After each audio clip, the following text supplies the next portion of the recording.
Gujarati cricketer Krunal પંડ્યાની airport પર પૂછપરછ। IPL રમી દુબઈથી પરત ફરતી વખતે પાસે મળ્યું વધુ માત્રામાં સોનું। કેન્દ્રીય નાણામંત્રીએ ઘર ખરીદનારા અને બિલ્ડરને આપી મોટી રાહત। હોમ બાયર્સને ઘર થોડું સસ્તું મળશે, બિલ્ડરને પ્રોપર્ટી વેચવામાં સરળતા રહેશે। રાજકોટ જિલ્લામાં ગુજસી ટૂંક હેઠળ પ્રથમ ગુનો નોંધાયો। નિખિલ દોંગા અને તેની ગેંગ સામે ગાળ્યો।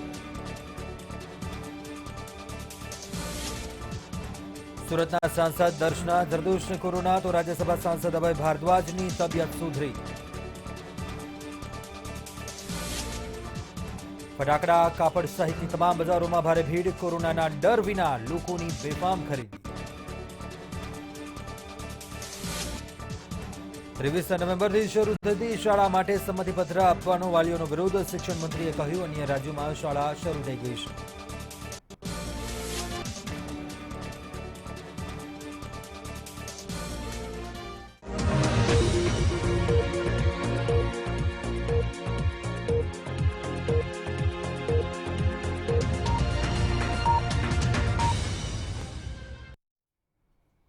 નમસ્કાર, મેટ્રો ન્યૂઝ ગુજરાતમાં આપનું સ્વાગત છે। હું છું કુંજ। મેટ્રો ન્યૂઝની શરૂઆત કરીએ। ભૂમાફિયાઓને નેસ્તનાબૂદ કરવા રાજકોટ પોલીસે હવે ઉગામ્યું છે ગુજસી ટોકનું હથિયાર। આ કાયદા હેઠળ રાજકોટ પોલીસે ગોંડલમાં તરખાટ મચાવનાર નિખિલ દોંગા અને તેની ગેંગ સામે કાર્યવાહી કરી છે અને ગેંગના 10 સાગરીતો સામે ગુજસી ટોક કાયદા હેઠળ ગુનો નોંધ્યો છે। મહત્વપૂર્ણ છે કે હાલ નિખિલ દોંગા અમદાવાદની સાબરમતી જેલમાં સજા કાપી રહ્યો છે। નિખિલ દોંગા એન્ડ કંપનીના સભ્યો ગોંડલ આસપાસની મિલકતો પચાવી પાડવી, હત્યાની કોશિશ સહિતના 117 જેટલા ગુનામાં સંડોવાયેલા છે। જ્યારે નિખિલ દોંગા સામે વર્ષ 2003થી અત્યાર સુધીમાં કુલ 14 કરતાં વધુ ગુના નોંધાયેલા છે। ત્યારે ભૂમાફિયા સહિત અસામાજિક તત્વો સામે રાજકોટ પોલીસે ગુજસી ટોક કાયદા હેઠળ કાર્યવાહીની શરૂઆત કરી છે અને સ્પષ્ટ કરી દીધું છે કે રાજકોટમાં ગુંડારાજ હવે નહીં ચાલે। ત્યારે કાયદાના કડક અમલ અંગે રેન્જ આઈજી સંદીપસિંહે માહિતી આપી હતી। ગોંડલમાં 12 જેટલા આરોપીઓ ઉપર આ ગુજસી ટોકની કલમ 3(1) પેટા કલમ 1 અને 2, એ સિવાય 3(2), 3(4) અને 3(5) એ મુજબના ગુના દાખલ કરવામાં આવ્યા છે। એની તપાસ હવે ચાલુ કરવામાં આવશે। દરેક આરોપીઓના કયા પ્રકારના આ ટોળકીની શું જવાબદારી હતી, શું રોલ હતા, એના ઇન્વેસ્ટિગેશન કરવામાં આવશે। એ લોકોને કોર્ટમાં પેશ કરી અને રિમાન્ડ લેવામાં આવશે। દિવાળી નજીક આવી રહી છે ત્યારે રાજ્યમાં લોકો ખરીદી કરવા માટે બજારમાં જવા લાગ્યા છે। અમદાવાદ અને સુરતની બજારમાં તહેવાર નિમિત્તે લોકો ખરીદી કરવા માટે ઉમટ્યા હતા। ખરીદી કરવા નીકળેલા લોકો દ્વારા કોરોના અંગેની કોઈ ગાઈડલાઈનનું પાલન કરતા હોય તેવું જોવા મળ્યું ન હતું। લોકોએ સોશિયલ ડિસ્ટન્સિંગના નિયમોનું પાલન પણ કર્યું ન હતું।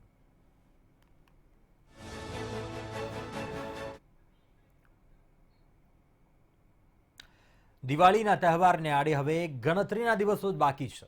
રાજ્યના તમામ બજારોમાં ખરીદી કરનારા ગ્રાહકો મોટી સંખ્યામાં જોવા મળી રહ્યા છે। અમદાવાદ શહેરના ભદ્ર ખાતે આવેલા પાથરના બજારમાં પણ ખરીદી કરનારા ગ્રાહકોનો ઘસારો જોવા મળ્યો। પાથરના બજારમાં ખરીદી માટે આવનારા લોકોએ માસ્ક પણ પહેર્યા ન હતા અને સોશિયલ ડિસ્ટન્સિંગનું પાલન પણ કર્યું ન હતું। શિયાળાની સિઝનનો પ્રારંભ થતાં ઠંડીનું પ્રમાણ વધી રહ્યું છે। એવામાં કોરોનાના કેસોની સંખ્યામાં પણ વધારો જોવા મળી રહ્યો છે, જેને કારણે લોકોએ સાવચેતી રાખવાની જરૂર છે। મહત્વનું છે, વિશ્વમાં કરોડો લોકો કોરોનાગ્રસ્ત બન્યા છે। કોરોનાને કારણે લાખો લોકો પોતાનો જીવ ગુમાવી ચૂક્યા છે, જેને કારણે તહેવારો મજાને બદલે સજા ન બને તેનું પણ ધ્યાન રાખવું અત્યંત જરૂરી છે।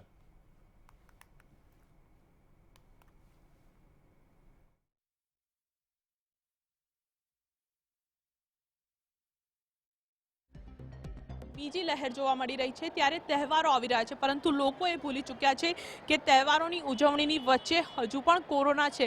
અમદાવાદના આ ભદ્ર માર્કેટના સીધા દ્રશ્યો આપ જોઈ શકો છો કે જ્યાં મોટી સંખ્યામાં ખરીદી કરવા માટે લોકોની ભીડ એકત્ર થઈ રહી છે।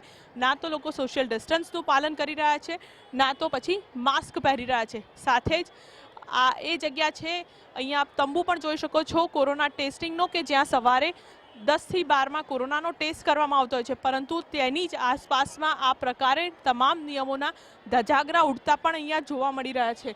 સાથે જ સૌથી મહત્વની વાત એ છે કે પોલીસની ટીમો પણ અહીંયા સતત મોનિટરિંગ કરતી જોવા મળી રહી છે, પરંતુ તે પણ ક્યાંક નિષ્ક્રિય હોય તેમ લાગી રહ્યું છે. સવાલો અનેક ઊભા થઈ રહ્યા છે, પરંતુ સવાલ અહીંયા સૌથી મોટો એ છે કે શું જાહેર જનતા ઉપર જે નિયમો લાગવામાં આવે છે તેનું અનુસરણ છે તે ક્યાં સુધી તંત્ર દ્વારા કરાવતું રહેવામાં આવશે, કારણ કે લોકોએ હવે સજાગ થવાની જરૂર છે. સમગ્ર દેશમાં જ્યારે મોટી સંખ્યામાં લોકો મૃત્યુ પણ પામી ચૂક્યા છે અને લાખો કેસ નોંધાઈ ચૂક્યા છે, ત્યારે તહેવારોની વચ્ચે પણ આ કોરોના આપણી વચ્ચે રહ્યો છે તે લોકોએ ભૂલવાની જરૂર નથી. કેમેરામેન મુંજાલ ભટ્ટ સાથે રીમા દોશી, મંતવ્ય ન્યૂઝ, અમદાવાદ. કોરોના પછી મંદીની બૂમ વચ્ચે માર્કેટમાં દિવાળીની ખરીદી જોવા મળી રહી છે. કોરોનાને કારણે લોકો સેનેટાઈઝરનો વિશેષ ઉપયોગ કરતા થયા છે, પણ ફટાકડા ફોડતી વખતે સેનેટાઈઝર જોખમી પુરવાર થઈ શકે છે. સેનેટાઈઝરમાં 70થી 90% આલ્કોહોલ હોય છે. હાથમાં લગાવવામાં આવતું સેનેટાઈઝર મિનિટો સુધી હાથ પર રહે છે. આલ્કોહોલ એવું દાહક છે કે અગ્નિના થોડાક જ સંસર્ગથી સળગી ઉઠે છે, અને આ સંજોગોમાં સેનેટાઈઝર લગાવ્યા પછી આલ્કોહોલની અસર હાથ ઉપર લાંબો સમય સુધી રહે છે. સેનેટાઈઝર લગાવીને તારામંડળ, બપોરિયા, દોરી જેવા સામાન્ય ફટાકડાઓ પણ હાથમાં પકડ્યા હોય તો પણ દાઝવાનો ભય રહેલો છે. તેમજ સેનેટાઈઝર લગાવીને દીવડા પણ પ્રગટાવવાથી મોટું જોખમ ઊભું થઈ શકે છે.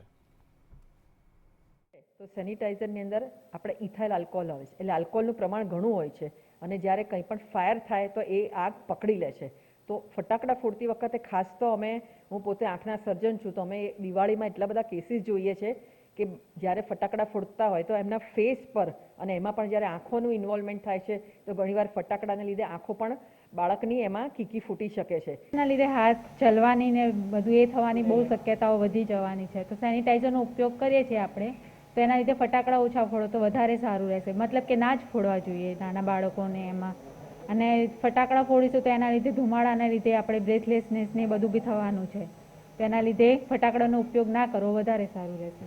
દિવાળીનો જે તહેવાર છે તે નજીક આવી રહ્યો છે, જેને લઈને લોકોમાં ક્યાંક ને ક્યાંક ફટાકડા ફોડવાનો ક્રેઝ વધુ જોવા મળ્યો છે. પરંતુ આજે ડૉક્ટરો દ્વારા એક સાવચેતી આપવામાં આવી છે, કારણ કે જે રીતે કોરોનાના કેસ વધી રહ્યા છે, જેમાં ફટાકડા ફોડવાથી પોલ્યુશન પણ વધી શકે છે, તેમજ સેનેટાઈઝર યુઝ કરવાથી ક્યાંક ને ક્યાંક આગ લાગવાના પણ બનાવો જે છે તે વધી શકે છે. એટલે લોકોને ક્યાંક ને ક્યાંક સાવધાની રાખવાની વધારે જરૂર છે. કેમેરામેન મનીષ દવે સાથે માનસી પટેલ, મંતવ્ય ન્યૂઝ, અમદાવાદ. રાજ્ય સરકારે પ્રદૂષણમાં ઘટાડો થાય તે માટે ગ્રીન ફટાકડા ફોડવા લોકોને અપીલ કરી છે, જેના પગલે અમદાવાદના ફટાકડા સ્ટોલ પર વેપારીઓ ગ્રીન ફટાકડાનું વેચાણ કરી રહ્યા છે. વેપારીઓ ભલે ગ્રીન ફટાકડાનું વેચાણ કરતા હોય, પરંતુ લોકોને ગ્રીન ફટાકડાની સમજણ નથી, જેથી લોકો રેગ્યુલર ફટાકડા જ ખરીદી રહ્યા છે. માત્ર અમુક જ લોકો ગ્રીન ફટાકડાની ખરીદી કરી રહ્યા છે. ગ્રીન ફટાકડા એ રાષ્ટ્રીય અભિયાંત્રિક સંશોધન સંસ્થા દ્વારા શોધ કરવામાં આવેલ છે, જે સામાન્ય ફટાકડા જેવા જ દેખાવમાં હોય છે. આ સંસ્થાએ ગ્રીન ફટાકડા પર સંશોધન શરૂ કર્યું હતું અને તેના ફાયદા અને ગેરફાયદા વિશે જાણ્યું. ગ્રીન ફટાકડા સામાન્ય ફટાકડા જેવા જ લાગે છે. તે અવાજમાં અને દેખાવમાં સરખા હોય છે, પરંતુ તે પ્રદૂષણ ઘટાડે છે. ગ્રીન ફટાકડા 40થી 50% ઓછા હાનિકારક વાયુઓ ઉત્પન્ન કરે છે. ગ્રીન ફટાકડામાં વપરાતા પદાર્થો સામાન્ય ફટાકડાથી અલગ હોય છે. CSIR અને નીરી અને તાનફામાં, એટલે કે તમિલનાડુ મેન્યુફેક્ચર ફાયરવર્ક્સ એસોસિએશન, આ લોકો ભેગા થઈને એક ગ્રીન ક્રેકર્સ પ્રકારના ફટાકડા ડેવલપ કરેલા છે. જે પ્રકારના ફટાકડા બની રહ્યા છે, આ ફટાકડાથી પ્રદૂષણ થતું નથી અને બિલકુલ બિનહાનિકારક ફટાકડા બને છે. હા, એટલે એ જ મેં આવીને પહેલાં એ જ પૂછ્યું કે ગ્રીન ફટાકડા કેવી રીતે ઓળખી શકાય છે. તેમણે મને એક લોગો બતાવ્યો કે આના પરથી તમે આઈડેન્ટિફાઈ કરી શકો છો, અને હવે હું એ જ પ્રિફર કરું છું લેવાનું, કારણ કે એન્વાયરમેન્ટની ઇફેક્ટ ઓછું કરે છે. દિવાળીમાં ખાસ કરીને લોકો ફટાકડા ફોડતા હોય છે. ફટાકડા ફોડીને જે ઉજવણી છે તે કરતા હોય છે. તો આ વર્ષે ખાસ કરીને માર્કેટમાં ગ્રીન ફટાકડા જોવા મળી રહ્યા હતા. વેપારીઓ દ્વારા પર્યાવરણને નુકસાન ન થાય તેના માટે ખાસ કરીને જે ગ્રીન ફટાકડા છે તેનું વેચાણ કરવામાં આવી રહ્યું છે. એટલે કે લોકો પણ હવે ક્યાંક ને ક્યાંક સમજી રહ્યા છે કે ગ્રીન ફટાકડા એટલે શું અને તેની ખરીદી કરી રહ્યા છે, કારણ કે આ ફટાકડાના ઉપયોગથી પર્યાવરણને જે નુકસાન થતું હતું તે ક્યાંક ને ક્યાંક અટકશે અને તેમાં ઘટાડો પણ જોવા મળશે. કેમેરામેન મનીષ દવે સાથે માનસી પટેલ, મંતવ્ય ન્યૂઝ, અમદાવાદ. રાજકોટમાં દિવાળીની ધૂમ ખરીદી થઈ રહી છે. બજારમાં ભીડ ઉમટી પડી છે. દિવાળી ખરીદી માટે રાજકોટના મોલ કરતાં માર્કેટ અને બજારોમાં ખરીદીનો માહોલ છવાયેલો છે. શહેરના ધર્મેન્દ્ર રોડ, લાખાજી રાજ રોડ, સંગણવા ચોક સહિતના વિસ્તારમાં લોકોની ભારે ભીડ જોવા મળી હતી. રાજકોટમાં પરંપરા રહી છે કે જૂના માર્કેટની અંદર જઈને દિવાળીની ખરીદી કરવામાં આવે અને આ પરંપરાને આજે પણ રાજકોટવાસીઓ જાળવી રહ્યા છે. રાજકોટના લાખાજી રાજ રોડ મેઇનની આ બજાર છે ને અહીંથી ધર્મેન્દ્ર રોડ અને પાછળ સાંગણમાં ચોક આવેલો છે. અહીંયા મોટી સંખ્યાની અંદર ગ્રાહકો છે તે દિવાળીની ખરીદી માટે ઉમટ્યા છે. મુખ્યત્વે અહીંયા કાપડ બજાર અને રેડીમેડ ગાર્મેન્ટ મળતું હોય છે અને આ રાજકોટની સૌથી જૂની અને સૌથી મોટી બજાર છે કે જ્યાં આટલી મોટી સંખ્યાની અંદર લોકો ખરીદી કરવા માટે આવે છે. દિવાળીના રાચ રચીલાથી લઈને કપડાં સુધી, શૂઝથી લઈને ઘર સજાવટની વસ્તુ સુધી તમામ વસ્તુઓની ખરીદી કરવા માટે અત્યારે ગ્રાહકો ઉમટ્યા છે. કોરોના કાળને ભૂલીને તમામ ગ્રાહકો છે તે દિવાળીને ઉજવવા માટે અહીંયા ખરીદી કરી રહ્યા છે. એટલે એક રીતે કહી શકાય કે લોકો છે તે હવે દિવાળીની ખરીદી માટે લાગી ગયા છે. કેમેરામેન પાર્થ સાથે મયુર સોની, મંતવ્ય ન્યૂઝ, રાજકોટ. દિવાળીના તહેવાર પહેલા સુરતના માર્કેટમાં ગ્રાહકો ખરીદી માટે મોટી સંખ્યામાં ઉમટ્યા. કોરોના મહામારી હોવા છતાં દિવાળીના 2 દિવસ પહેલા સુરતના ચોટા બજારમાં લોકોની ભારે ભીડ જોવા મળી હતી. શહેરના ચોટા બજારમાં દર વર્ષે ગ્રાહકો ખરીદી માટે મોટી સંખ્યામાં ઉમટે છે, પરંતુ ચાલુ વર્ષે કોરોના મહામારી હોવાથી દિવાળીની ખરીદીમાં કાપ જોવા મળ્યો. મહત્વનું છે કે કોરોનાનું સંક્રમણ હોવા છતાં માર્કેટમાં લોકોનો ભારે ઘસારો રહ્યો હતો. દિવાળીની ખરીદીમાં જોડાયેલા ગ્રાહકોએ માર્કેટમાં સોશિયલ ડિસ્ટન્સિંગનું પણ પાલન કર્યું ન હતું.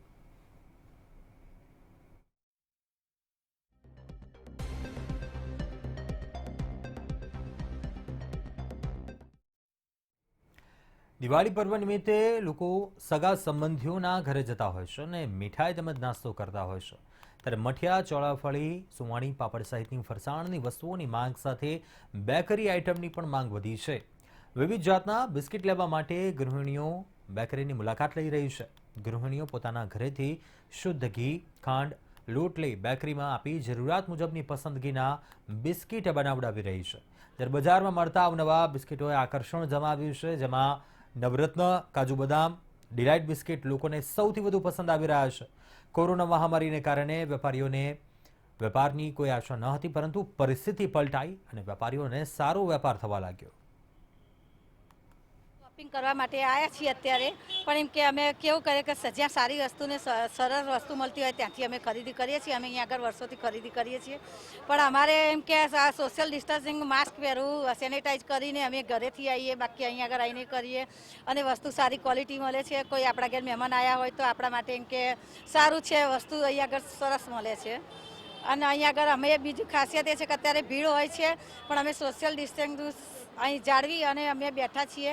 અમારો नंबर आवे એટલે અમે वाराफरती वस्तु खरीदी કરી લઈશું. पहले आशा नहीं थी, पर अभी थोड़ा लग रहा है जो बिस्किट हम बनाते लेबर लेके सब सामान लेके आते, हम उनको बना के देते अच्छे नमूने, पर अभी माहौल थोड़ा लग रहा है सही. भाई बाहर आई है कोरोना से, जो पहले डर था, पर हमारी क्या बिस्किट भाई ख़राब होने वाली चीज़ नहीं है, आदमी रख सकता है, तो मालिक की कृपा है, अच्छा है काम, अभी लग रहा है थोड़ा.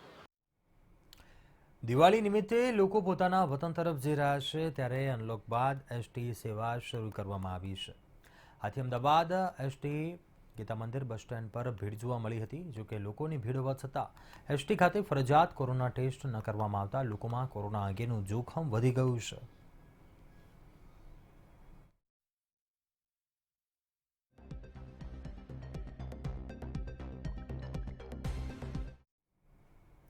કોરોનાની નજર લાગી જતા દરેક તહેવાર ફિક્કા પડી ગયા છે, જેની અસર આ વખતે દિવાળીના તહેવાર ઉપર પણ જોવા મળી છે. જી હા, ધનતેરસ આવી ગઈ છે, પરંતુ પૂજાપાની ખરીદીના થતા વેપારીઓની માઠી બેઠી છે.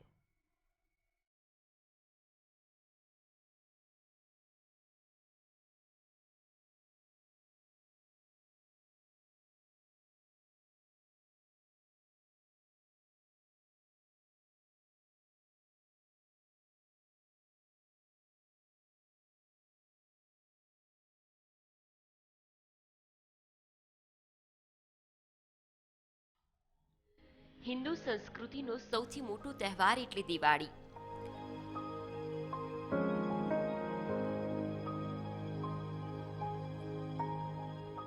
માં લક્ષ્મીની પૂજા અર્ચનાનું પર્વ એટલે દિવાળી.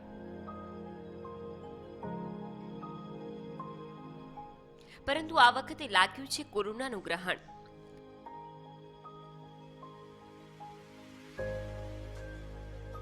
પૂજાપાની સામાનની ખરીદીમાં જોવા મળી મંદી. દિવાળીના તહેવારમાં ખાસ ધનતેરસના દિવસે લક્ષ્મી પૂજન અને ચોપડા પૂજન કરવામાં આવે છે. કેટલાક વેપારીઓનું પણ ગુજરાન આ પૂજાપાના વેચાણ પર જ નિર્ભર હોય છે. પરંતુ આ વર્ષે પૂજામાં વપરાતી તમામ સામગ્રીનું વેચાણ 50% કરતાં પણ ઓછું થયું છે, જેથી વેપારીઓને નુકસાની વેઠવવાનો વારો આવ્યો છે. કરતા આ ફેરી 50% ઘટાડો છે. ગઈ સાલ આ ટાઈમ હવે પાસે ટાઈમ નહોતો વાત કરવાનો. આ સાલ નવરા બેઠા છે. પબ્લિક બજારમાં સિટીમાં આવતા ડરે છે. પબ્લિક જેવી જોઈએ આવી શકી જ નથી અને આવતી બી નથી. લક્ષ્મી પૂજન અને ચોપડા પૂજનમાં અંદાજે 30 થી વધુ પૂજાપાના સામાનનો સમાવેશ કરવામાં આવે છે. પરંતુ આ વખતે ગ્રાહકો ઓછી માત્રામાં તૈયાર કરેલી ખાસ કીટની માંગ કરી રહ્યા છે, જેથી પૂજાપાની સામગ્રીનું છૂટક વેચાણ ઘટ્યું છે. આ સાલ 50% બી વેચાણ હજુ થયું નથી. હવે આ સાલ તો 10% હજુ વેચાણ થયું નથી. રૂપિયા બી એટલો વેપાર થયો નથી. ગઈ સાલ સારું એવું વેચાણ હતું. તો વળી આ વર્ષે પૂજાપાના સામાનમાં ભાવ વધારો પણ જોવા મળ્યો છે, જેના કારણે પણ ઓછું વેચાણ થતા વેપારીઓને મંદીનો માર સહન કરવાનો વારો આવ્યો છે. દિવાળીનું પર્વ જ્યારે નજીક આવી રહ્યો છે ત્યારે ખાસ કરીને દિવાળીમાં ચોપડા પૂજન કરવામાં આવતું હોય છે, તેમજ ધનતેરસમાં ખાસ પ્રકારે લક્ષ્મી પૂજન કરવામાં આવતું હોય છે. પરંતુ આ વર્ષે જે ચોપડા પૂજન અને લક્ષ્મી પૂજનનો જે પૂજાપાનો સામાન છે તેમાં પણ મંદી જોવા મળી છે. વેપારીઓ પણ કહી રહ્યા છે કે દર વર્ષ કરતાં આ વર્ષે તેમનું 50% જેટલું વેચાણ છે તે આ વર્ષે ઓછું જોવા મળ્યું છે. એટલે વેપારીઓ પણ ક્યાંક ને ક્યાંક ગ્રાહકોની આશા રાખીને બેસી રહ્યા છે. કેમેરામેન મનીષ દવે સાથે માનસી પટેલ, મંતવ્ય ન્યૂઝ, અમદાવાદ. દિવાળી પહેલા ગાંધીનગરના ફૂડ એન્ડ ડ્રગ્સ વિભાગે મીઠાઈના વેપારીઓને ત્યાં દરોડા પાડ્યા હતા. દિવાળીના તહેવાર ટાણે ગાંધીનગરના ફૂડ એન્ડ ડ્રગ્સ વિભાગના કમિશનર એજી કોશિયાએ પત્રકાર પરિષદમાં કહ્યું કે દિવાળીના સમયે 2-5% વેપારીઓ મીઠાઈમાં ભેળસેળ કરી શહેરીજનોના આરોગ્ય સાથે ચેડા કરે છે. જે 2-5% લેભાગુ હોય, બ્લેકશીપ હોય, રાતોરાત નફો કમાવો હોય એવા લોકો ભેળસેળ કરીને ખોરાકમાં ગડબડ કરીને અને આ તહેવારમાં જ્યારે ડિમાન્ડ સપ્લાય ખૂબ જ મોટા પ્રમાણમાં હોય ત્યારે ઓવરનાઇટ બિઝનેસ કરીને માર્કેટમાં લોકોના સ્વાસ્થ્ય છેડા ન કરે એના એક ભાગરૂપે ડિપાર્ટમેન્ટ દ્વારા સમગ્ર રાજ્યમાં સમગ્ર કોર્પોરેશન, નગરપાલિકા અને રાજ્ય સરકારના તમામ વિસ્તારમાં દરેક ફૂડ સેફ્ટી ટીમને ગોઠવવામાં આવેલી હતી અને દશેરા બાદથી આજ સુધીમાં લગભગ આખા રાજ્યમાંથી 3000 જેટલા અલગ અલગ એ મીઠાઈ હોય, ફરસાણ હોય કે એના રો મટીરિયલ નંબર લેવામાં આવેલા છે, લેબમાં મોકલવામાં આવેલા છે. આ તપાસની દરમિયાન લગભગ 7 ટન જેટલો માલ જે બિન આરોગ્યપ્રદ હતો એનો નાશ કરવામાં આવેલો છે, જેની અંદાજિત કિંમત લગભગ 15 લાખ રૂપિયા જેટલી થાય છે. અને આ જે લેબમાં જે સેમ્પલો મોકલવામાં આવેલા છે એના જે રિપોર્ટ આવશે એના ગુણદોષના આધારે જે કંઈ કસૂરવારો હશે પછી એ સબસ્ટાન્ડર્ડ હોય તો એડજ્યુડિકેશનમાં જશે અને અનસેફ હોય તો એની સામે ક્રિમિનલ ફોજદારી કેસ થશે. પેટા ચૂંટણીમાં હાર બાદ પ્રદેશ કોંગ્રેસમાં કકળાટ શરૂ થયો છે. 8 બેઠકો પર હાર બાદ પ્રભારી રાજીવ સાતવને તેમજ પ્રમુખ અમિત ચાવડા અને વિપક્ષ નેતા પરેશ ધાનાણીને હાઈકમાન્ડે ઠપકો આપ્યો છે. તેમજ હારના કારણો અંગે રિપોર્ટ રજૂ કરવા પણ સૂચના આપવામાં આવી છે. દિવાળી બાદ પ્રદેશ કોંગ્રેસમાં ધરખમ ફેરફારો થઈ શકે છે. વિપક્ષ નેતા પરેશ ધાનાણી અને પ્રદેશ અધ્યક્ષ અમિત ચાવડાનું બદલાવવાનું નક્કી થયું છે. આ ઉપરાંત પ્રભારી રાજીવ સાતવનું પણ પદ જોખમમાં છે. 8 બેઠકો પર સિનિયર નેતાઓને જવાબદારી સોંપાઈ હતી, જેમાં તેઓ નિષ્ફળ ગયા છે. તો વળી સિનિયર નેતાઓ ઉપર પણ બેઠક નિષ્ક્રિય પણ સાબિત થયા છે. ઉચ્ચ સૂત્રો પાસેથી મળતી માહિતી અનુસાર અમિત ચાવડાએ હાઈકમાન્ડને પ્રદેશ અધ્યક્ષને રાજીનામું સુપરત કરી દીધું છે. ત્યારે નિષ્ણાતો પણ માની રહ્યા છે કોંગ્રેસને એવા નેતાની જરૂર છે કે જે લોકો વચ્ચે જાય તો લોકો તેમને ઓળખે અને આંતરિક વિખવાદ કરતા સર્વસંમતિથી તે નેતાની સ્વીકૃતિ થાય. અને યુવાનોને તક આપી અને એવું સબળ નેતૃત્વ કે જે સર્વસ્વીકૃત સૌથી પહેલાં તો કોંગ્રેસમાં હોય, કારણ કે આજે કોંગ્રેસમાં એક નામ આવે એટલે તરત એનો આક્ષેપ થાય અને તરત એની સામે વિરોધ થઈ જાય છે. અત્યારે આપણે અમદાવાદ કોર્પોરેશનમાં પણ જોયું જે રીતે દિનેશ શર્માએ રાજીનામું આપવું પડ્યું, તો એ એમનો આંતરિક કલેશ ને વર્ગ વિગ્રહ જે છે એમાંથી બહાર આવી એક એવો સર્વસ્વીકૃત નેતા કોંગ્રેસે આપવો પડશે કે જે પહેલાં તો કોંગ્રેસને તમામને સ્વીકૃત હોય, ત્યારબાદ પ્રજાને સ્વીકૃત હોય. અમદાવાદ મહાનગરપાલિકાની ગુરુવારે મળેલી સ્ટેન્ડિંગ કમિટીમાં દિવાળીના પર્વને લઈને ચર્ચા કરવામાં આવી. પૂજામાં ઉપયોગમાં લેવાયેલી સામગ્રીને કલશમાં નાખવામાં આવે અને કલશ ભરાઈ જાય તો તેને જલ્દી નિકાલ કરવા ઠરાવ કરવામાં આવ્યો. દર વર્ષની માફક માન્ય મેયર સાહેબની સાથે અને અન્ય પદાધિકારી સાથે ચર્ચા થયા મુજબ 7 ઝોનમાં મંદિરોની ધોવાની કાર્યવાહી અને મંદિરની આજુબાજુ સાફ સફાઈ થાય એ ચર્ચા થઈ છે અને એને અમલ કરવામાં આવશે. બ્રિજ ઉપર જે કંઈ કુંભ મૂકવામાં આવ્યા છે તેમાં પણ કચરો વધારે આવતો હોવાથી તેનું પણ પિરિયોડિકલી સાફ સફાઈ થાય અને કચરો રસ્તા પર ના રહે તેની પણ તાકીદ કરવામાં આવી છે. જૂનાગઢવાસીઓ માટે ખુશખબરી છે. રોપવેની ટિકિટના દરમાં રાહત આપવામાં આવી છે. 29 ઓક્ટોબરથી લઈ 30 નવેમ્બર સુધી ટિકિટના દરમાં ઘટાડો કરવામાં આવ્યો છે. 5 થી 10 વર્ષના બાળકો માટે ₹250 અને 10 વર્ષથી ઉપરની ઉંમરના લોકો માટે ₹500 ટિકિટ કરવામાં આવી છે. આ જાહેરાત માત્ર જૂનાગઢવાસીઓ માટે ઉષા બ્રેકો કંપનીના ડિરેક્ટર દ્વારા કરવામાં આવી છે. આપને જણાવી દઈએ કે પહેલા 15 ઓક્ટોબર સુધી જ ટિકિટના દરમાં રાહતની જાહેરાત હતી.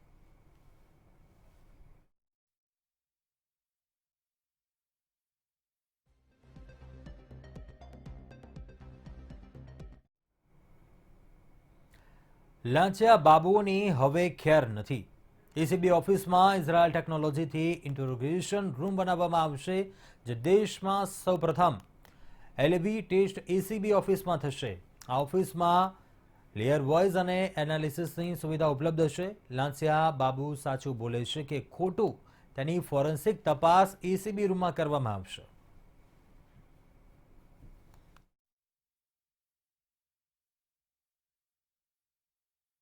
એસીબી ખાતે એક અદ્યતન ઇન્ટ્રોગેશન રૂમ બનાવવાની મંજૂરી માંગેલી, જે પણ સરકારમાંથી મંજૂરી મળી ગયેલ છે અને એસીબી ખાતે લેઇડ વોઇસ એનાલિસિસ સિસ્ટમ સાથેનો એક ઇન્ટ્રોગેશન રૂમ બનાવવામાં આવશે. જે ઇન્ટ્રોગેશન રૂમ એ ભારતમાં પ્રથમ વખત કોઈ પણ એસીબી યુનિટની અંદર બનતો હોય તેવું થઈ રહ્યું છે. રાજકોટ જિલ્લાના ભાજપ પ્રમુખ મનસુખ કાચરિયાએ આજે પદભાર સંભાળ્યો હતો. આ પ્રસંગે રાજકોટ જિલ્લાના પૂર્વ પ્રમુખ ડીકે સખિયાએ શુભકામનાઓ પાઠવી હતી. આ પ્રસંગે મંત્રી જયેશ રાદડિયા, રાજકોટ સાંસદ મોહન કુંડારિયા, પોરબંદર સાંસદ રમેશ ધડુક સહિતના ભાજપના આગેવાનોએ શુભકામનાઓ આપી હતી.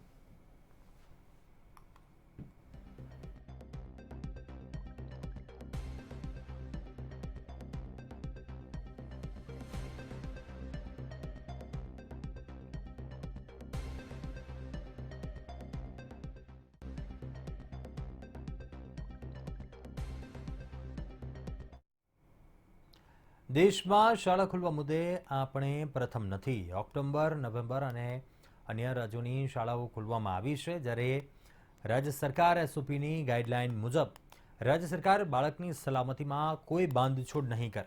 માતા પિતાની લેખિત મંજૂરી લેવામાં આવશે. 23 નવેમ્બરથી શાળા તો શરૂ થશે, પણ વિદ્યાર્થીની જવાબદારી કોની?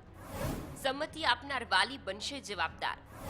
શું શાળા અને સરકારની કોઈ જવાબદારી નહીં? રાજ્યમાં 23 નવેમ્બરથી ધોરણ 9 થી 12ના વર્ગો શરૂ કરવાના સરકારના નિર્ણયથી વિદ્યાર્થી અને વાલીઓ ખુશ છે, પણ તકલીફ માત્ર એક જ છે. સરકારે નિર્ણય કર્યો છે કે વાલીએ શાળાને સંમતિપત્ર આપીને મોકલવો પડશે. મતલબ કે જો વિદ્યાર્થીને કોરોના થાય છે અથવા તો અગાઉથી છે તો તેની જવાબદારી વાલીની રહેશે. આ મુદ્દાને લઈ વાલીઓ નારાજ છે, ત્યારે સરકારે દલીલ કરી કે શાળા કોલેજ શરૂ કરવામાં ગુજરાત પ્રથમ રાજ્ય નથી. ઓક્ટોબરમાં એ પહેલા સપ્ટેમ્બર મહિનામાં અને નવેમ્બર મહિનામાં પણ દેશના અન્ય રાજ્યોની શાળાઓ પણ ખોલવાનો નિર્ણય વિવિધ રાજ્ય સરકારોએ કરેલો છે. રાજ્ય સરકાર બાળકની સલામતી સંદર્ભે કોઈ પણ પ્રકારની બાંધછોડ કરવા માંગતી નથી, કોઈ પણ જવાબદારીમાંથી પણ છટકવા માંગતી નથી. શિક્ષણ મંત્રીની વાત છે સાચી, પણ થોડી અધૂરી છે. તેમણે જે રાજ્યોનો ઉલ્લેખ કર્યો તે રાજ્યોએ આપણા પહેલા શાળા શરૂ કરવાની તૈયારી કરી, પણ પાછળથી નિર્ણયને ફેરવી નાખ્યો. જેમ કે તમિલનાડુમાં અગાઉ 16 નવેમ્બરે શાળા ખોલવાનો નિર્ણય કરાયો હતો, પણ હવે આ નિર્ણય ત્યાંની સરકારે પાછો ખેંચ્યો. દિલ્હી સરકારે પણ નવો આદેશ ન આવે ત્યાં સુધી શાળા શરૂ ન કરવાનું નક્કી કર્યું છે. મહારાષ્ટ્ર સરકારે પણ હજુ શાળા શરૂ કરવા અંગે કોઈ નિર્ણય કર્યો નથી. તો પશ્ચિમ બંગાળમાં પણ 30 નવેમ્બર સુધી સ્થિતિની સમીક્ષા કરી નિર્ણય લેવાનું નક્કી કરાયું છે. આંધ્રપ્રદેશમાં 2 નવેમ્બરથી ધોરણ 9 થી 10ની શાળા ખુલી. જોકે શાળા ખુલ્યાના 3 જ દિવસમાં 262 વિદ્યાર્થીઓ પોઝિટિવ નીકળ્યા. ગુજરાતના વાલીઓને પોતાના બાળકોને શાળાએ મોકલવામાં વાંધો તો નથી, પણ તેમને ડર એ છે કે જો તેમના સંતાનને કોરોના થયો તો જવાબદાર કોણ? આ બીજા સ્ટેટમાં પણ જ્યારે ચાલુ કરવામાં આવ્યું છે આંધ્રપ્રદેશમાં, તો પણ ત્યાં 8 શિક્ષકોના મોત થયા છે અને ઘણા બાળકો બીમાર પડ્યા છે. તો સરકારનો નિર્ણય આમ ઠીક છે, પણ જવાબદારી લેતા નથી. એટલે હવે અમારે પણ વિચારવું પડે કે છોકરાને મોકલવા કે નહીં. સ્કૂલની અંદર ડિસ્ટન્સ નથી મળવાનો. આજે એક ક્લાસની અંદર ઓછામાં ઓછા 50 વિદ્યાર્થીઓ હશે, તો 50 વિદ્યાર્થીઓને તમે ક્યાં બેસાડશો? કોરોનાના કેસ વધી રહ્યા છે, તેવામાં કોઈ બેમત નથી. શાળા શરૂ થશે ત્યારે સ્થિતિ કેવી રહેશે તે ભગવાન જાણે, પણ તકેદારી ન રખાઈ તો વિદ્યાર્થીઓ પર સંક્રમણનું જોખમ વધવાનું છે તે નક્કી છે. બ્યુરો રિપોર્ટ, મંતવ્ય ન્યૂઝ. તો અત્યારે હાલ મેટ્રો ન્યૂઝમાં બસ આટલું. મને આપશો રજા. વધુ સમાચાર માટે આપ જોતા રહો મંતવ્ય ન્યૂઝ. વધુ અપડેટ મેળવવા માટે આપ લોગિન પણ કરી શકો છો મંતવ્યન્યૂઝ.com પર. નમસ્કાર.